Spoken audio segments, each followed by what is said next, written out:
Simon Fell. Thank you, Mr Deputy Speaker. And I'd like to congratulate my honourable friend from Hastings and Rye for bringing this important bill forward and getting it through to third reading as well. It is a really important issue. I think we've all had cases, in fact we've heard from members already, we've all had cases in our constituency surgeries where people have just brought the most horrific issues to us. I think this ranks as one of those top issues. You know, the stories we hear about coercive control, about the impact that this has on people's mental health, on their ability to look after their children, are profound, and the steps in this bill will go a long way to making the world a little bit better for people who are in some of the most difficult circumstances that we see as constituency MPs. Coercive control and financial abuse is just terrible. It's draining. It has impacts far beyond simple pounds and pence. We've all seen that impact, mainly on women and children, when abusers have made it difficult for their former partners by using money as a means of control. Of course, it's the case that the majority of separated parents do the right thing. They pay their bills, they financially support their children. But we see time and time again it is the few bad apples who really make life difficult and are a reason to look at the system again and a reason to look at reform. It's fair to say that until reasonably recently, financial abuse has been under-recognised as a form of domestic abuse. And we need to recognise that it is predominantly female victims who are cut off from sources of money by their partners as that form of control.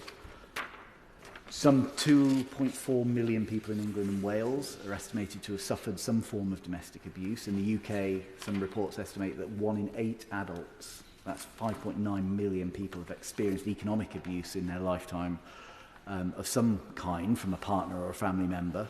The majority of those are women. Of that 5.9 million, some 4.2 are women.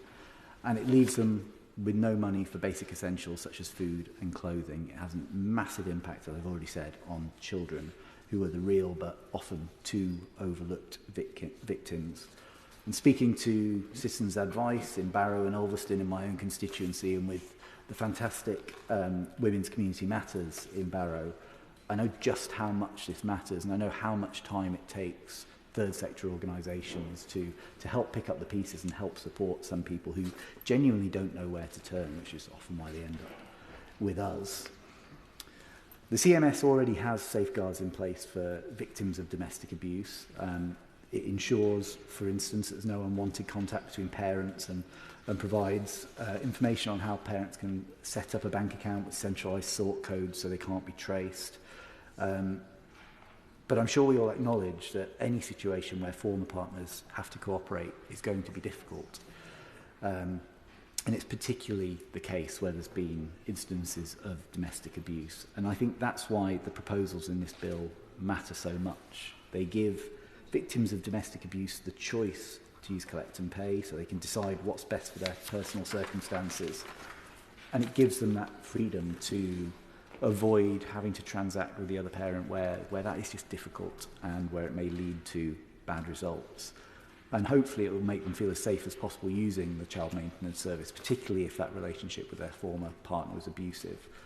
That will protect them from ongoing coercion and abuse in their financial arrangements. For the dozens of constituents who've spoken to me during constituency surgeries about their own specific issues, about the abuse that they've been through, and they've told me about the challenges this has caused not just them, but their children, affecting their mental health and the fragile relationships they're trying to rebuild after separation and divorce. I believe that this bill that my honourable friend has brought forward is a really important step to helping them.